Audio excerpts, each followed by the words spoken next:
গত কয়েক বছরে ভারতের চারপাশে হঠাৎ করে অনেক পরিবর্তন শুরু হয়েছে। আপনি নিশ্চয়ই লক্ষ্য করেছেন এটা। একবার মনে করে দেখুন, উত্তরে নেপাল একের পর এক সরকার পড়ছে।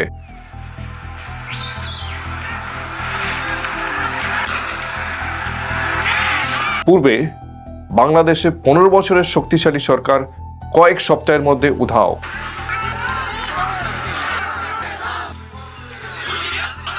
দক্ষিণে শ্রীলঙ্কা রাতারাতি দেউলিয়া, প্রেসিডেন্ট দেশ ছেড়ে পালাচ্ছেন।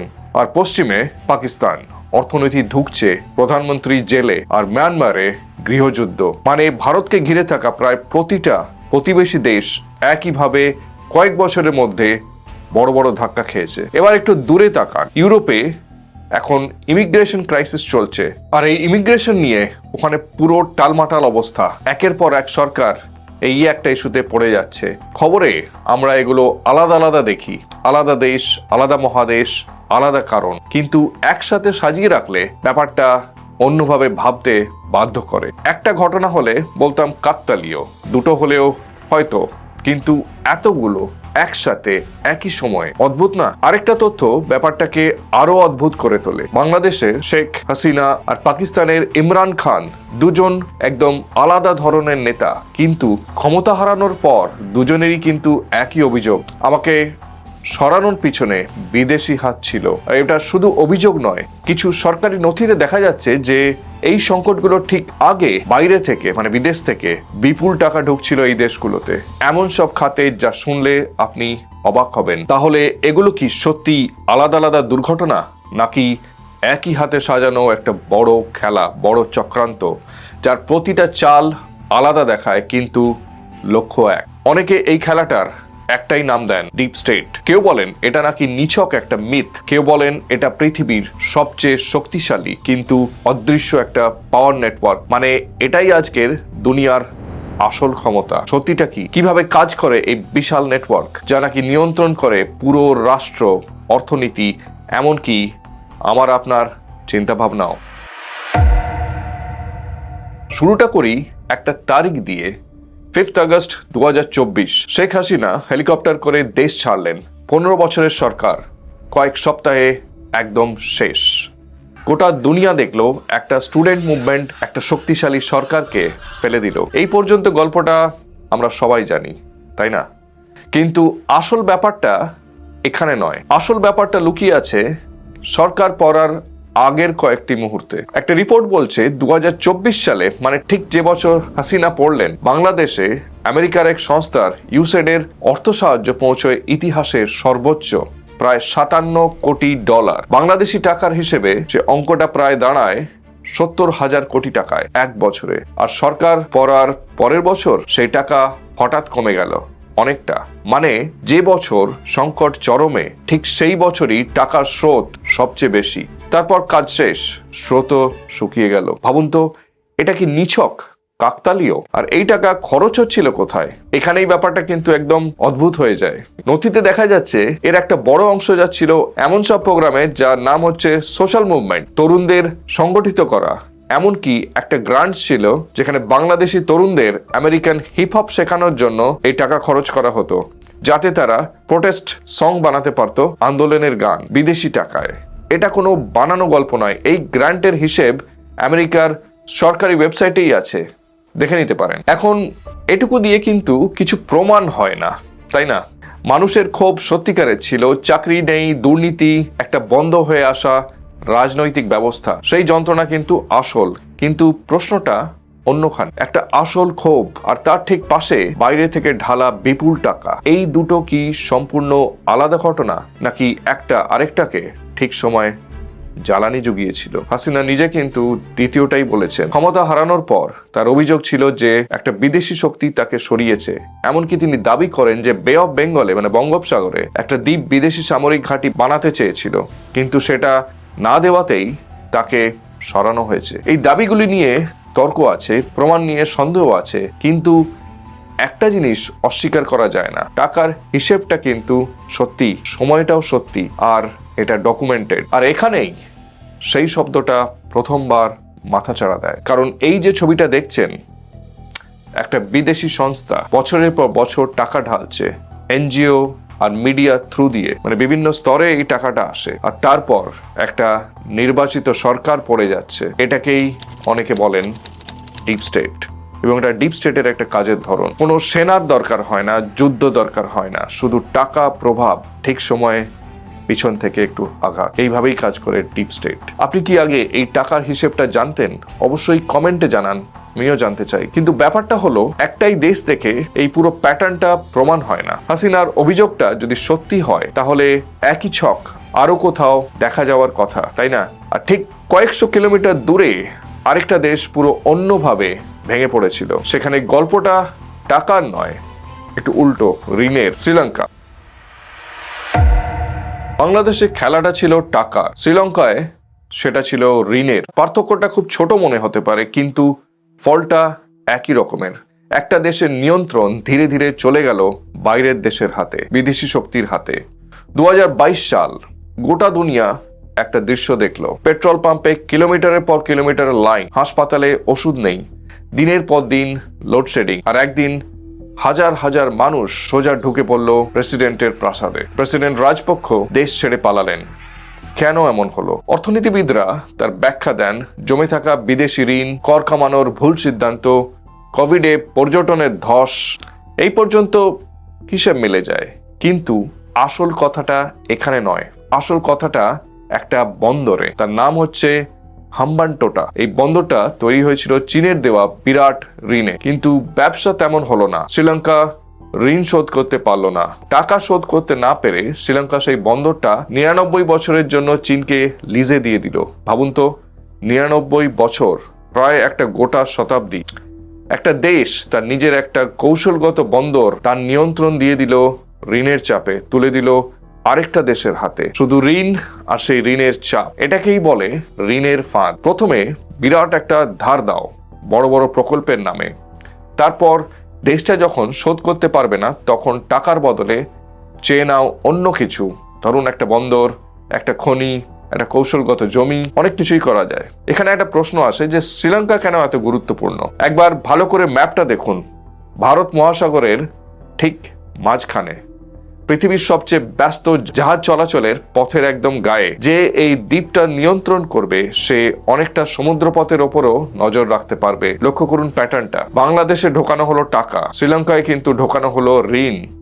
পদ্ধতি আলাদা, কিন্তু লক্ষ্য একই, একটা গোটা দেশের ওপরে নিয়ন্ত্রণ। এবার আসুন আরেকটা দেশে, যেটা ম্যাপে ছোট, কিন্তু দুই বিরাট শক্তির মাঝখানে চাপা পড়ে আছে, নেপাল। নেপালকে আমরা ভাবি শান্তিপূর্ণ একটা পাহাড়ি দেশ, কিন্তু এবার ভাবুন তো, গত 15 বছরে নেপালে সরকার বদলেছে 1 ডজনেরও বেশি বার, তাই না?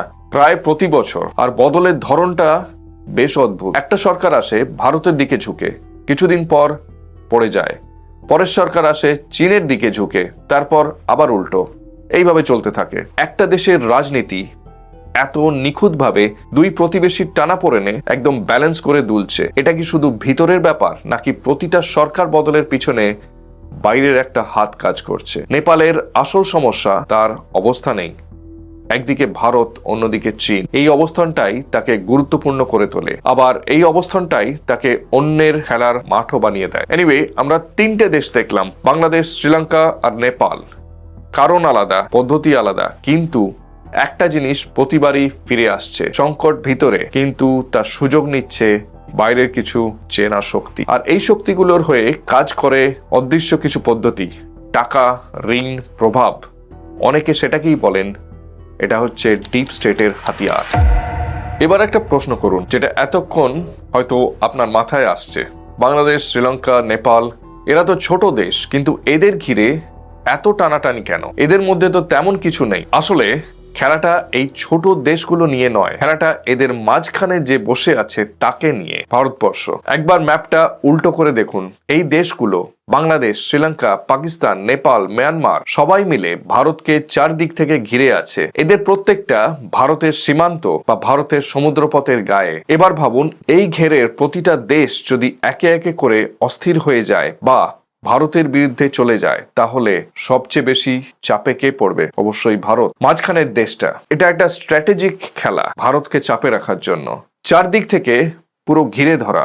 আপনি কাউকে সরাসরি আক্রমণ করছেন না, শুধু তার চারপাশের প্রতিটা প্রতিবেশীকে তার শত্রু বানিয়ে দিচ্ছেন বা দুর্বল করে দিচ্ছেন। ফলে সেই দেশটা সব সময় নিজের সীমান্ত সামলাতেই ব্যস্ত থাকবে, মাথা তুলে দাঁড়াতে পারবে না। কিন্তু প্রশ্নটা হলো, ভারতকেই কেন? ভারত তো কারোর ক্ষতি করছে না। এখানেই আসে আসল কথাটা। কারণ আজকের দুনিয়ায় ভারত আর সেই পুরনো গরিব দেশ নেই, যেখানে শ্রীলঙ্কা, পাকিস্তান এরা সব দেউলিয়া হয়ে যাচ্ছে। সেখানে 140 কোটি মানুষের এটা একটা বিশাল বাজার, দুনিয়ার সব থেকে দ্রুত বাড়তে থাকা বড় অর্থনীতিগুলোর একটা ইয়াং জেনারেশন, একটা বাড়তে থাকা সামরিক শক্তি, আর এখানে একটা ডিজিটাল বিপ্লব চলছে। সহজ কথায়, ভারত এখন এমন একটা জায়গায় দাঁড়িয়ে যেখান থেকে পরের কয়েক দশকে দুনিয়ার অন্যতম বড় শক্তি হয়ে উঠতে পারে ভারত। আর ঠিক এই কারণেই ভারত অনেকের চোখের কাঁটা। ভাবুন তো, আপনি যদি দুনিয়ায় 1 নম্বর হতে চান, তাহলে আপনি চাইবেন না আরেকটা দেশ সেখানে উঠে আসে, আপনার জায়গাটা নিয়ে নিক। এটা তো সব জায়গায় চলছে, তাই না? আপনার প্রতিবেশী বলুন বা আপনার অফিসের বলুন, সব জায়গাতেই কিন্তু এই একই সিস্টেম, কে কাকে দাবিয়ে এগিয়ে যাওয়া। এটা হচ্ছে একটা র্যাট রেস। চীন চায় না এশিয়ায় তার পাশে আরেকটা বড় শক্তি দাঁড়াক। আবার পশ্চিমেও ওয়েস্টার্ন কান্ট্রিজ, ওয়েস্টার্ন পাওয়ারগুলোর মধ্যে অনেকেই চায় না ভারত এতটা স্বাধীনভাবে নিজের শর্তে বড় হয়ে উঠুক। তাই ভারতকে আটকানোর সবচেয়ে সহজ রাস্তা সরাসরি যুদ্ধে নয়, বরং তাকে ভিতরে বাইরে ব্যস্ত রাখা, চারপাশের প্রতিবেশীদের অশান্ত রাখা, ভিতরে নানা ইস্যুতে বিভাজন তৈরি করা, যাতে ভারতের শক্তি খরচ হয়ে যায় নিজেকে সামলাতেই। এবার আগের সব ঘটনাগুলো এই আলোয় আরেকবার দেখুন। বাংলাদেশে এমন একটা সরকার এলো যাকে অনেকে বলছে ভারত বিরোধী, আর শ্রীলঙ্কার বন্দরে চীনের উপস্থিতি, আর পাকিস্তানের কথাটা তো বাদই দিন, একবার চীন একবার আমেরিকা করছে। এক একটা করে দেখলে এগুলো সব আলাদা আলাদা ঘটনা, কিন্তু ভারতের চোখ দিয়ে একসাথে দেখলে মনে হয় যেন পুরো ঘেরটা ধীরে ধীরে সম্পূর্ণ হচ্ছে। এখন এটা কি সত্যিই কারো সাজানো পরিকল্পনা, নাকি নিছক পরিস্থিতির চাপে এমনটা হচ্ছে? এটাই আসল তর্ক। কেউ বলেন এর পিছনে চীনের একটা দীর্ঘমেয়াদী ছক আছে, কেউ আঙুল তোলেন পশ্চিমের দিকে, আর কেউ বলেন এই যে অদৃশ্য হাত সবাই খুঁজছে সেটাই আসলে ডিপ স্টেট। আপনার কি মনে হয়, এটা কি সত্যি ভারতকে ঘেরার একটা পরিকল্পনা, নাকি শুধুই কাকতালীয়? এটাকে বলতে হবে মারাত্মক রকমের কোইন্সিডেন্স। এত কি করে সব মিলে যাচ্ছে? ভিডিওটা একটু থামিয়ে আপনার মতামতটা অবশ্যই জানান। আপনার মতামতটা খুবই ইম্পর্টেন্ট এবং আমি কিন্তু প্রত্যেকটি কমেন্টস পড়ি। তবে এই ঘেরাও, এই চাপ, এটা শুধু ভারতের গল্প নয়, কারণ ঠিক একই ধরনের চাপ, একই ধরনের হাতিয়ার এখন কাজ করছে দুনিয়ার একেবারে উল্টো প্রান্তেও। ব্যাপারটা হচ্ছে, সবচেয়ে শক্তিশালী দেশগুলো এখন কিন্তু রেহাই পাচ্ছে না। এতক্ষণ আমরা যা দেখলাম তাতে একটা সহজ কথা ভাবা যায়, বাংলাদেশ, শ্রীলঙ্কা, নেপাল, এমনকি ভারত, এরা তো এশিয়ার দেশ, ডেভেলপিং কান্ট্রিজ, তাই না? এখানে এসব হয়। কিন্তু এখানেই আসে আসল কথাটা। ঠিক একই ধরনের চাপ, একই হাতিয়ার এখন কাজ করছে দুনিয়ার সবচেয়ে ধনী, সবচেয়ে উন্নত ডেভেলপড কান্ট্রিগুলোতেও, ব্রিটেন, ফ্রান্স, জার্মানি। শুধু এখানে হাতিয়ারটা একটু আলাদা। এখানে টাকা নয়, ঋণ নয়, এখানে হাতিয়ার হচ্ছে মানুষ, ইললিগাল ইমিগ্রেশন। একটা তথ্য দিয়ে শুরু করি, শুনলে অবাক হয়ে যাবেন। ব্রিটেন, যে দেশ এক সময় অর্ধেক পৃথিবী শাসন করত, সেই ব্রিটেন আজ তার ওয়েলফেয়ার, সরকারি ভাতার খাতেই খরচ করছে প্রায় বছরে 333 বিলিয়ন পাউন্ড। ভেবে দেখুন, বাংলায় টাকা হিসেব করলে অঙ্কটা প্রায় 35 লক্ষ কোটি টাকা। যত না আয় করছে তার থেকে কিন্তু ভাতা বেশি। এক বছরে এটা শুধু ভাতার খরচ, বাকি তো আরো খরচ আছে। আর এই খরচ প্রতি বছর হু হু করে বাড়ছে। শুধু এক বছরেই বেড়েছে প্রায় 18 বিলিয়ন পাউন্ড। এত টাকা কোথা থেকে আসবে? সরকারকে হয় বেশি কর বসাতে হচ্ছে, নয়তো আরো ঋণ করতে হচ্ছে। মানে দেশটা ধীরে ধীরে একটি গরিব দেশে পরিণত হচ্ছে। এবং শুধু তাই নয়, ব্রিটেন এখন তার বিদেশি সাহায্যের বাজেটের প্রায় 18% খরচ করছে নিজেদের দেশেই। এই যে ইললিগাল মাইগ্রেন্ট বা আশ্রয় প্রার্থীদের হোটেলে রাখতে, এখানেই খরচ হচ্ছে 18 বিলিয়ন পাউন্ড। মানে যে টাকা গরিব দেশের যাওয়ার কথা ছিল, সেটা এখন খরচ হচ্ছে নিজের দেশে আসা মানুষদের পিছনে। আর ফ্রান্সের কথা ভাবুন, গত কয়েক বছরে একের পর এক দাঙ্গা, গাড়ি জ্বালানো, শহরের পর শহর অশান্তি, এসব প্রায় এখন নিয়মিত ঘটনা হয়ে দাঁড়িয়েছে। এই সমস্যার পিছনে শুধু ইমিগ্রেশনকে দায়ী করলে সেটা ঠিক হবে না, কারণ এর তর্কও আছে। ব্রিটেনের ওয়েলফেয়ার খরচের বড় একটা অংশ এটা কিন্তু দেশের যে NHS বা হেলথ কেয়ার বা বেকারত্বের জন্যও কিন্তু যাচ্ছে। কিন্তু সমালোচকরা যেটা বলছেন সেটা কিন্তু ভাববার বিষয়। তাদের মতে এটা হচ্ছে একটা নিয়ন্ত্রণহীন ইমিগ্রেশন, ইললিগাল ইমিগ্রেশন। এই ধনী দেশগুলোর ওপরে এমন একটা চাপ তৈরি করছে যা তারা সামলাতে পারছে না। বাড়তি জনসংখ্যা, বাড়তি ভাতা, বাড়তি অপরাধ, বাড়তি সামাজিক অশান্তি, একটা একটা করে জমতে জমতে দেশটাই যেন অচল হয়ে পড়ছে, আনগভর্নেবল। আর প্রশ্নটা এখানেই, এত বিপুল সংখ্যক মানুষ এই দেশগুলোয় পৌঁছলো কিভাবে? নিজে থেকে, নাকি কেউ রাস্তা দেখালো, টাকা জোগালো, সংগঠিত করলো? বড় প্রশ্ন। আর এখানেই সেই চেনা প্যাটার্নটা আবার ফিরে আসে। অভিযোগ ওঠে বহু এনজিও আর আন্তর্জাতিক সংস্থা যাদের একটা বড় অংশের টাকা আসে সেই একই ধরনের উৎস থেকে এই মাইগ্রেশনকে সাহায্য করছে, সংগঠিত করছে। কেউ বলেন এটা নিছক মানবিক কাজ, বিপন্ন মানুষকে বাঁচানো। আবার কেউ বলেন এর পিছনে একটা রাজনৈতিক লক্ষ্যও আছে, গোটা মহাদেশের ভোট আর রাজনীতির ভারসাম্য ধীরে ধীরে বদলে দেওয়া। আর এখানে একটা নাম বারবার ঘুরে ফিরে আসে, জর্জ সোরস, একজন বিলিয়নিয়ার যার ফাউন্ডেশন দুনিয়া জুড়ে এই ধরনের বহু সংস্থাকে টাকা দেয়। তার সমর্থকরা বলেন তিনি গণতন্ত্র আর মানবাধিকারের বা হিউম্যান রাইটস এর জন্য কাজ করেন। তার সমালোচকরা বলেন তিনি বাইরে থেকে অন্য দেশের রাজনীতি বদলে দেওয়ার চেষ্টা করেন। রিসেন্টলি আমি পড়লাম যে থাইল্যান্ডেও কিন্তু এই একইভাবে জর্জ সোরস ইম্প্যাক্ট ফেলেছে। এই দাবিগুলোর কোনোটাই আদালত প্রমাণিত নয়, এগুলো অভিযোগ, সন্দেহ আর কিছু টাকার হিসেব। কিন্তু ছবিটা আপনারাই একবার মেলান। বাংলাদেশে বিদেশি টাকা আর এনজিওর জাল, তারপর সরকার পতন। ইউরোপে বিদেশি টাকা, এনজিওর জাল, তারপর গোটা মহাদেশের রাজনীতি টালমাটাল। শুধু দেশ আলাদা, হাতিয়ার আলাদা, টাকা, ঋণ, মানুষ, কিন্তু পিছনে একই ধরনের সংস্থা, একই পদ্ধতি, এতগুলো জায়গায়, এতগুলো আলাদা পরিস্থিতিতে একই ছক।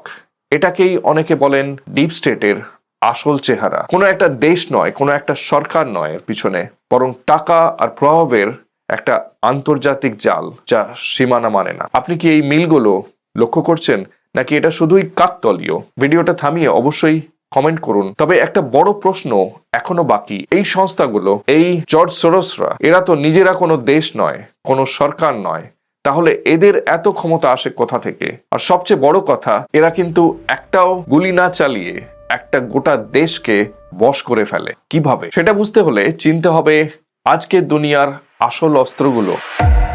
এবার একটা ভুল ধারণা ভাঙা যাক, যেটা আমাদের অনেকের মাথায় আছে। আমরা ভাবি বড় শক্তিরা, বড় সুপার পাওয়াররা, এরা বুঝি আর যুদ্ধ করে না। কিন্তু ইউক্রেন দেখুন, গাজা দেখুন, ইরান আমেরিকা দেখুন, যুদ্ধ তো দিব্যি চলছে। আসল কথাটা একটু আলাদা।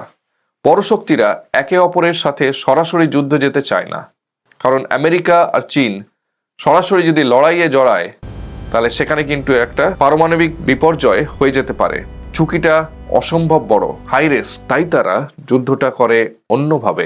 একটা দেশকে দুর্বল করতে আজ আর গুলি চালাতে হয় না, তার অর্থনীতি, তার প্রযুক্তি আর তার মানুষের চিন্তা ভাবনার উপর নিয়ন্ত্রণ, এটুকুই যথেষ্ট। আর খেয়াল করবেন, প্রতিটাই আমরা এই ভিডিওতে আগে কোথাও না কোথাও দেখে এসেছি। প্রথম অস্ত্রটা ধরুন টাকা আর এনজিও, এটা তো আমরা বাংলাদেশেই দেখলাম। বাইরের থেকে টাকা ঢালো, এনজিও আর মিডিয়ার জাল তৈরি করো, একটা আন্দোলনকে ঠিক সময় জ্বালানি দাও, ব্যাস, কোনো সেনার দরকারই হবে না, সরকার পড়ে যাবে। দ্বিতীয় অস্ত্রটা দেখুন, ঋণ। শ্রীলঙ্কার হাম্মানটোটা মনে আছে? বিরাট ঋণ দাও, তারপর দেশটা যখন শোধ করতে পারবে না তখন টাকার বদলে নিয়ে নাও একটা বন্দর, একটা খনি, একটা বিশাল জায়গা। সেই এক প্যাটার্ন, গোটা একটা বন্দর হাত বদল হয়ে যায়। তৃতীয় অস্ত্র হচ্ছে নিষেধাজ্ঞা বা স্যাংশন। কোন দেশের সাথে বাণিজ্য বন্ধ করে দাও, তার ব্যাংককে গোটা বিশ্বের আর্থিক ব্যবস্থা থেকে কেটে দাও। রাশিয়া, ইরান বছরের পর বছর এই চাপে। একটা দেশের অর্থনীতিকে ভিতর থেকে দম বন্ধ করে দেওয়া, যাতে তারা মাথা তুলে না দাঁড়াতে পারে। চতুর্থ অস্ত্র হচ্ছে আজকের দিনের প্রযুক্তি। আজকের দুনিয়ায় সবচেয়ে দামি জিনিস তেল নয়, জানেন কি? সেটা হচ্ছে সেমিকন্ডাক্টর, মানে কম্পিউটারের চিপ। আপনার ফোন থেকে শুরু করে মিসাইল, সব জায়গায় এই ছোট্ট চিপ কাজে লাগে। আমেরিকা যখন চীনকে চিপ প্রযুক্তি দেওয়া থেকে আটকে দেয়, সেটা আসলে একটা গোটা দেশের ভবিষ্যৎকে আটকে দেওয়ার চেষ্টা। আর পঞ্চম অস্ত্রটি হচ্ছে ভীষণই ভয়ঙ্কর, সেটা হচ্ছে মানুষের মন। মানুষ কি দেখছে, কি বিশ্বাস করছে, কাকে ভালো কাকে খারাপ ভাবছে, এটা যদি আপনি নিয়ন্ত্রণ করতে পারেন, সেটা খবর দিয়ে হোক, সোশ্যাল মিডিয়া দিয়ে হোক, খবরের কাগজে হোক, তাহলে আপনার আর কিছু ভালো লাগে না। মানুষ নিজেই রাস্তায় নামবে, নিজের সরকার ফেলবে, নিজের অজান্তে, কিন্তু অন্য কারোর স্বার্থে। আর আজকের যুগে এটা আগের চেয়ে অনেক সহজ।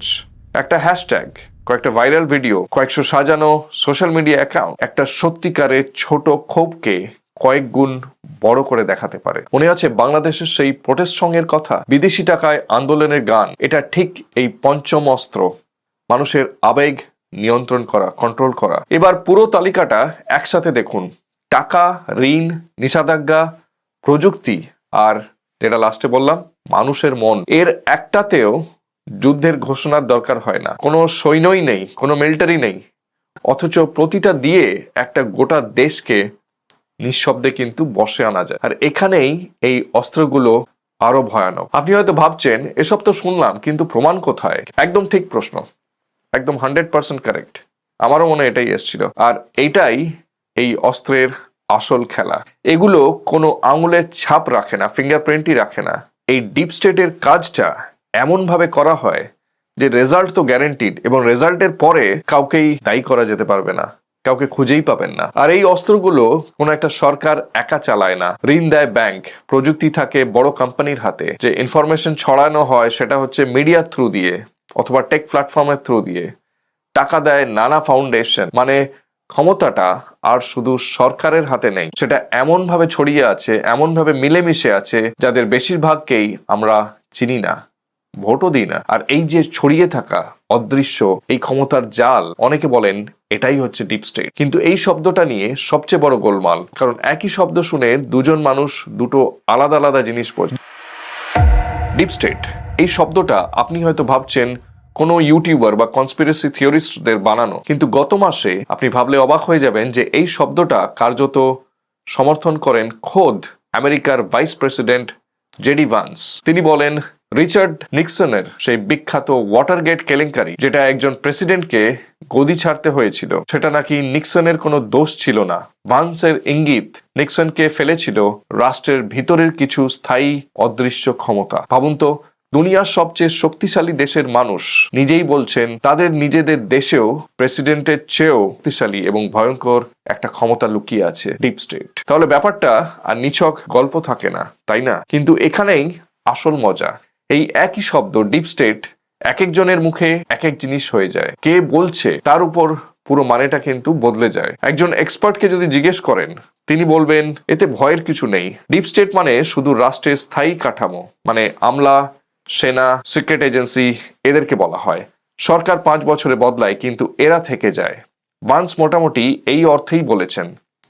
শব্দটার জন্মও এখান থেকেই। টার্কিতে একে বলা হতো ডেরিন ডেলভেট, মানে গভীর রাষ্ট্র। এবার একই প্রশ্ন করুন একজন হেরে যাওয়া রাজনীতিবিদকে। তার কাছে ডিপ স্টেট একটা অস্ত্র। আমি তো ঠিকই কাজ করেছিলাম, কিন্তু ডিপ স্টেট আমাকে ফেলে দিল। মনে আছে হাসিনা আর ইমরান খান পতনের পর দুজনেরই একই সুর, পিছনে বিদেশি হাত আছে। সত্যি হোক বা না হোক, দোষটা একটা অদৃশ্য ঘাড়ে চাপানো ভীষণ সুবিধের। কিন্তু এবার একই প্রশ্ন করুন একজন ইতিহাসবিদকে, আর তার উত্তরটাই গায়ে কাটা দেয়। কারণ এটা একটা কল্পনা নয়, এটা একটা ডকুমেন্টারি, নথিভুক্ত ইতিহাস। 1953 সালে ইরানে একটা নির্বাচিত সরকার ছিল, কিন্তু আমেরিকার গোয়েন্দা সংস্থা সিআইএ সেই সরকারকে ফেলে দেয়, হয়তো তেলের জন্য। আজ এটা আর গোপন নয়, খোদ আমেরিকায় স্বীকার করেছে এটা। একবার নয়, বহুবার। লাতিন আমেরিকায়, মধ্যপ্রাচ্যে আজও দেখতে পারেন। তাহলে ভাবুন 70 বছর আগে যদি এটা সম্ভব হয়, তাহলে আজ এই এআই আর ইন্টারনেটের যুগে একই জিনিস হচ্ছে না? এটা কি নিশ্চিত করে বলা যায়? এই কারণেই মানুষ যখন বাংলাদেশ আর শ্রীলঙ্কার ঘটনা একই ছায়ায় দেখে, মানে একই পার্সপেক্টিভে দেখে, তখন সন্দেহটা একেবারে উড়িয়ে দেওয়া যায় না। আর সবশেষে একই প্রশ্ন করুন একজন কট্টরপন্থী বা হার্ডলাইন কনস্পিরেসি থিওরিস্টকে। তার কাছে ডিপ স্টেট মানে একদল গোপন মানুষ যারা পর্দার আড়াল থেকে গোটা পৃথিবী চালায়। প্রতিটা ঘটনা তাদেরই সাজানো। এই ব্যাখ্যায় প্রমাণ লাগে না, যুক্তিও লাগে না। আর সেটাই হচ্ছে সবচেয়ে বিপজ্জনক, কারণ একে প্রমাণও করা যায় না, আবার খণ্ডনও করা যায় না। দেখলেন, একটা শব্দ, 4 জন মানুষ, বিভিন্ন পার্সপেক্টিভে 4টে আলাদা আলাদা দুনিয়া। তাহলে এই ভিডিওতে এতক্ষণ যা দেখলাম, মানে টাকা, ঋণ, এনজিও, ঘেরাও, নিঃশব্দ অস্ত্র, সেটা এই 4টের কোনটা বলতে পারেন? হয়তো আসল উত্তর কোনো একটাতে নেই, আছে 4টেরই মাঝখানে কোথাও না কোথাও। কিন্তু একটা প্রশ্ন এখনো বাকি, এই বিশাল দাবার বোর্ডে আমাদের বাংলা ঠিক কোথায়? আমরা ভাবি এসব তো বাইরে থেকে হচ্ছে, আমাদের অত চিন্তার কিছু নেই, কিন্তু এই খেলার সবচেয়ে গুরুত্বপূর্ণ একটা ঘুঁটি লুকিয়ে আছে আমাদের ঘরের একদম পাশেই।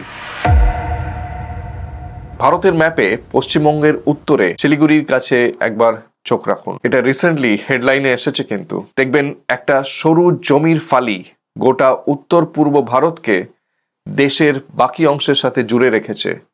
এই ফালিটার নাম শিলিগুড়ি করিডোর, আর তার ডাক নাম হচ্ছে চিকেন নেক। মনে পড়ছে কতটা সরু? সব থেকে সংকীর্ণ জায়গাটা মাত্র 20 থেকে 22 কিলোমিটার চওড়া, ব্যাস এইটুকু। আর এই 22 কিলোমিটার, সেইটার উপর দাঁড়িয়ে আছে গোটা উত্তর পূর্ব ভারত, মানে আসাম, মণিপুর, ত্রিপুরা, মেঘালয় সহ 8টা রাজ্য, প্রায় 4 কোটি মানুষ। ওই অঞ্চলে যাওয়ার সব রাস্তা, সব রেল লাইন, সব সেনাবাহিনীর যে রসদ, সমস্ত কিছু যায় এই চিকেন নেকের থ্রু দিয়ে। এবার ভয়টা বুঝুন, এই করিডোরে 3 দিকে 3টে বিদেশি দেশ। পশ্চিমে আছে নেপাল, উত্তরে ভুটান, আর দক্ষিণে বাংলাদেশ, আর একটু দূরেই না চাইলেও চায়না। মানে এই 22 কিলোমিটারের গলা যদি কোনোভাবে আটকে দেওয়া যায় বা চোখ করে দেওয়া যায়, গোটা উত্তর পূর্ব ভারত এক লহমায় মূল দেশ থেকে বিচ্ছিন্ন হয়ে যেতে পারে। আর এখানেই এই ভিডিওর সব সুতো এসে এক জায়গায় মেলে। মনে আছে বাংলাদেশের কথা, যেখানে সরকার পড়লো, নতুন সরকার চীনের দিকে ঝুঁকছে বলে অনেকে মনে করছেন সেই বাংলাদেশ এই চিকেন নেকের একদম গায়ে। আর ঠিক এইখানেই ব্যাপারটা সাম্প্রতিক আরো ভয়ের হয়ে ওঠে। সম্প্রতি বাংলাদেশের এক নেতা প্রকাশ্যে হুমকি দিয়েছেন ভারতের এই চিকেন নেক কেটে দেওয়ার। আর খবরে আসছে করিডোর থেকে মাত্র কয়েকশো কিলোমিটার দূরে বাংলাদেশের একটা পুরনো বিমান ঘাঁটি আছে, লালমনিরহাট। এটা নাকি চীনের সাহায্যে আবার চালু হতে পারে। আর এটা যদি হয়, তাহলে চীন সেখান থেকে ভারতের এই সবচেয়ে দুর্বল জায়গাটার উপরে সরাসরি নজর রাখতে পারবে। বুঝতে পারছেন, এতক্ষণ যে বিদেশি টাকা যে ঘেরাওয়ের কথা বলছিলাম, সেটা আর দূরের কোনো গল্প নয়। সেটা এসে দাঁড়িয়েছে আমাদের পশ্চিমবঙ্গের সীমানায়, আমাদের ঘরের একদম পাশে। আরেকটা সহজ কথা, যেটা রাজনীতি আর দলাদলির বাইরে গিয়ে ভাবা দরকার, এই করিডোর পুরোপুরি পশ্চিমবঙ্গের ভিতরে, মানে এর নিরাপত্তা শুধু দিল্লির হাতে নয়, এটা কেন্দ্র আর রাজ্যের যৌথ দায়িত্ব। রিসেন্টলি এটা সেন্টারের হাতে দিয়ে দেওয়া হয়েছে, কিন্তু তবুও এটা একটা যৌথ দায়িত্ব। সীমান্ত পাহারা, যে সিক্রেট এজেন্সির যে তথ্য পরিকাঠামো, কেন্দ্র আর রাজ্য যদি এক সুরে কাজ না করে, তাহলে এত স্পর্শকাতর একটা জায়গা সুরক্ষিত রাখা খুবই কঠিন। এটা কোনো একটা দলের পক্ষে বা বিপক্ষে নয়, এটা একটা ন্যাশনাল সিকিউরিটি। এটা নিছক ভূগোলের যুক্তি। যেখানে গোটা দেশের নিরাপত্তা একটা 22 কিলোমিটার সুতোয় ঝুলছে, সেখানে কেন্দ্র আর রাজ্য যদি একসাথে হাত মিলিয়ে কাজ করে, তাহলে এটা দেশের জন্য ভালো। তাহলে এবার সব মিলিয়ে ভাবুন, প্রতিবেশী দেশের একের পর এক সংকট, ভারতকে চারদিকে ঘেরা নিঃশব্দ একটা অস্ত্র, আর সেই খেলার সবচেয়ে দুর্বল সুতোটা আমাদের ঘরের পাশে। এত কিছু একসাথে দেখার পর একটাই প্রশ্ন মাথায় থেকে যায়, এত কিছুর পিছনে আসলে কে আছে? একটা দেশ, নাকি এমন কিছু যা আমরা ঠিকমতো চিনি না? এবার আসল কথাটা, যেটার জন্য আপনারা সবাই এতক্ষণ অপেক্ষা করছিলেন। এতগুলো দেশ, এতগুলো ঘটনা দেখার পর একটা জিনিস পরিষ্কার হয়ে যায়, আমরা এতক্ষণ ভুল প্রশ্ন করছিলাম। প্রশ্নটা কে করলো নয়, আসল প্রশ্ন হচ্ছে কিভাবে করলো। কারণ কার হাত, এটা পাওয়া খুব মুশকিল, কিন্তু কিভাবে যদি জানতে পারেন, তাহলে আপনি একটু অনুমান করে নিতে পারবেন। কারণ এই পুরো ভিডিওতে আমরা আসলে একটা জিনিসেরই বিভিন্ন চেহারা দেখেছি, একটা পদ্ধতি, একটা সিস্টেম। আর এই সিস্টেমটা বিভিন্ন কৌশলের মাধ্যমে কাজ করে। প্রথম কৌশলটা হচ্ছে দুর্বলতা খুঁজে বের করো। প্রতিটা দেশেই কিছু না কিছু দুর্বলতা তো থাকেই, আসল সমস্যা থাকে। বাংলাদেশে বেকারত্ব আছে, দুর্নীতি আছে, শ্রীলঙ্কায় জমে থাকা ঋণ আছে, ইউরোপে অর্থনৈতিক চাপ আছে। এই দুর্বলতাটাই হচ্ছে ঢোকার প্রথম দরজা। দ্বিতীয় হচ্ছে সেই দুর্বলতায় জ্বালানি ঢালো। কিভাবে? যে হাতিয়ারটা সবচেয়ে ভালো খাটে, কোথাও টাকা এনজিও আর মিডিয়ার মাধ্যমে ঢোকানো হয়, কোথাও টাকা এনজিও আর মিডিয়ার ভিতর দিয়ে, কোথাও ঋণের ফাঁদ, আর কোথাও বা একেবারে অন্যরকম অস্ত্র, মানুষ। আর এখানেই ইউরোপের গল্পটা ফিরে আসে একদম নতুন অর্থে। ভিডিও শুরুতে বলেছিলাম ইউরোপ নিয়ে ইমিগ্রেশন টালমাটাল। তখন হয়তো মনে হয়েছিল এটা নিছক একটা মানবিক সংকট, হিউম্যানিটেরিয়ান ক্রাইসিস। কিন্তু এখন গোটা ছবিটা দেখার পর আপনি জানলে অবাক হবেন যে খোদ ইউরোপীয় পার্লামেন্ট, ন্যাটো, পোল্যান্ড আর লিথুয়ানিয়া এগুলোর প্রধানমন্ত্রীরা প্রকাশ্যে বলেছেন যে এই ইমিগ্রেশন আসলে একটা যুদ্ধের হাতিয়ার। তাদের অভিযোগ যে রাশিয়া আর বেলারুস ইচ্ছা করে হাজার হাজার মানুষকে ইউরোপের সীমান্তের দিকে ঠেলে দিচ্ছে, একটা গোটা মহাদেশকে অস্থির করতে, মানুষকে অস্ত্র বানানো, ভাবতে পারছেন? আর এই বাড়তি মানুষের স্রোতের সাথে ঢুকে পড়ছে আরও অনেক কিছু, বাড়তি অপরাধ, সামাজিক অশান্তি, সিভিল আনরেস্ট। আর নিরাপত্তা সংস্থাগুলোর সবচেয়ে বড় ভয় যে এই ভিড়ের মধ্যে মিশে থাকা স্লিপার সেল, মানে এমন লোক যারা আজ সাধারণ মানুষের মতো মিশে থাকে কিন্তু সময় হলে ভিতর থেকে আঘাত হানে। তৃতীয় হচ্ছে, কাজ শেষ হলে হাত মুছে সরে যাও, একটাও প্রমাণ ছাড়বে না, শুধু একটা রেজাল্ট। সেটা হতে পারে সরকার পড়ে যাওয়া অথবা পুরো দেশটাকে অচল করে দেওয়া, আর কাউকেই সেখানে দায়ী করা যাবে না। এই তিনটে কৌশলের মাধ্যমে দুর্বলতা খোঁজা, জ্বালানি ঢালা আর হাত মুছে একদম ফিঙ্গারপ্রিন্ট রাখবে না, এটাই ডিপ স্টেটের আসল চেহারা। আর এখানেই সবচেয়ে বড় ভুল ধারণাটা ভাঙা দরকার। আমরা ভাবি ডিপ স্টেট মানে বুঝি একটা গোপন ঘর, এবং সেই ঘরে বেশ কয়েকজন মানুষ বসে বসে পুরো দুনিয়ার চাল ঠিক করছে। কিন্তু সত্যিটা আরো অস্বস্তিকর। ভেবে দেখুন, সরকারের নিজের স্বার্থ, বড় ব্যাংকের আলাদা স্বার্থ, বড় কোম্পানিগুলির নিজস্ব স্বার্থ, এই যে গোয়েন্দা সংস্থা মানে যে এজেন্সি আছে, CIA, MI6, MI5, র, বড় বড় ফাউন্ডেশন, মিডিয়া, প্রত্যেকের আলাদা আলাদা স্বার্থ। এরা কেউ এক টেবিলে বসে ষড়যন্ত্র করে না, কিন্তু প্রত্যেকে যখন নিজের স্বার্থের পিছনে ছোটে তখন সব মিলিয়ে এমন একটা ফল তৈরি হয় যেন মনে হয় কেউ গোটা পরিকল্পনাটা আগে থেকেই তৈরি করে রেখেছিল। ডিপ স্টেট কোনো একটা সংস্থা নয়, আমার মতে এটা একটা পদ্ধতি, টাকা, ক্ষমতা আর স্বার্থের একটা অদৃশ্য জাল, যার নিজস্ব কোনো একটা মুখ নেই কিন্তু যার হাত আছে সব জায়গায়। আর সবচেয়ে অস্বস্তিকর সত্যিটা এই একই খেলা আজ চলছে দুনিয়ার সব প্রান্তে। এশিয়ায় টাকা দিয়ে সরকার ফেলা হচ্ছে, ইউরোপকে মানুষ দিয়ে অস্থির করা হচ্ছে। যে ব্রিটেন, যে ফ্রান্স একসময় গোটা পৃথিবী শাসন করত, তারাও আজ ভিতর থেকে টালমাটাল। মানে কেউ নিরাপদ নয়, ছোট দেশও নয়, বড় শক্তিও নয়। ভিডিও শুরুতে বলেছিলাম ভারতের চারপাশে এত পরিবর্তন হচ্ছে কেন? এখন উত্তরটা হয়তো একটু পরিষ্কার, কারণ ভারতও ওই একই দাবার বোর্ডের একটা গুটি। আর সেই বোর্ডের সবচেয়ে দুর্বল সুতোটা মনে আছে? Chicken neck. তাই পরের বার খবরে যখন দেখবেন যে কোনো দেশে হঠাৎ আগুন জ্বলে উঠলো, শুধু ভাববেন না কি ঘটলো, ভাববেন এতে লাভ কার হলো। কারণ আজকের যুদ্ধ আর সামনাসামনি হয় না, সীমান্তে হচ্ছে না, হয় টাকায়, খবরে আর মানুষের ভিড়ে। যে যুদ্ধে কোনো সৈন্য নেই, কোনো ঘোষণা নেই, শুধু আছে তার আলটিমেট রেজাল্ট, যেটা আমরা দেখি কিন্তু এর পিছনের হাতটা কখনোই আমরা জানতে পারি না, আর এটা কখনোই ধরাও পড়ে না। আপনি কি মনে করেন এই প্যাটার্নটা আমরা যে দেখলাম, এটা কি সত্যি একটা সাজানো খেলা নাকি নিছক কাকতালীয়? আর ভারতের কি সত্যি সাবধান হওয়ার সময় এসেছে? অবশ্যই কমেন্টে জানান, আপনার মতামত জানতে চাই। আর ভিডিওটা যদি ভালো লাগে তাহলে বন্ধুদের সাথে অবশ্যই শেয়ার করুন এবং আমার চ্যানেলটিকে সাবস্ক্রাইব করুন। পরের পর্বে দেখা হবে। ভালো থাকবেন, সুস্থ থাকবেন, নমস্কার।